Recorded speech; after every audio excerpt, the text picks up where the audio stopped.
So one thing I've been doing at night after I get done training, or if I'm just waiting on my wife to get done putting our little boy down, is I will get in the floor in our bedroom.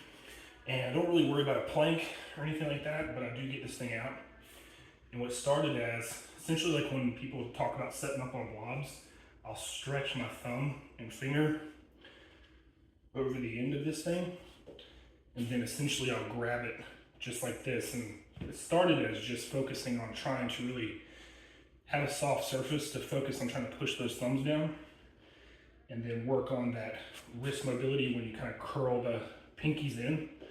So essentially what I'll do at night is I will focus on just keeping that stretch in the thumbs, and I'll start working my hands backwards, right? So you'll start to feel that stretch in the wrist itself. And then basically I'll change it up. So then I'll do a version where my thumbs aren't stretched, so maybe a little wider.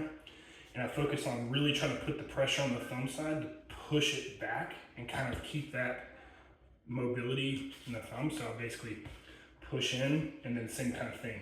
I'll just start to roll backwards, and you'll feel the resistance, right? You can't push too far, but it does create that forearm stretch, and it's kind of passive for the fingers, so the fingers aren't contracting so much, right? So I'll do that one. So I'll kind of start with these, finish with those, and then one that I like to kind of roll into my fingertips and push like that, and then kind of roll out. So it's not this sharp pushing motion, it's just kind of, you can kind of ease on and off of that tension for the wrist flexibility.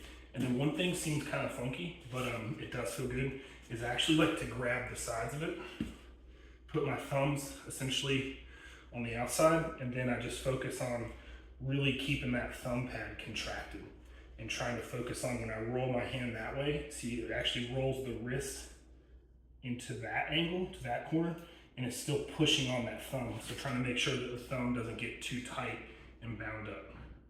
That's pretty much it, man.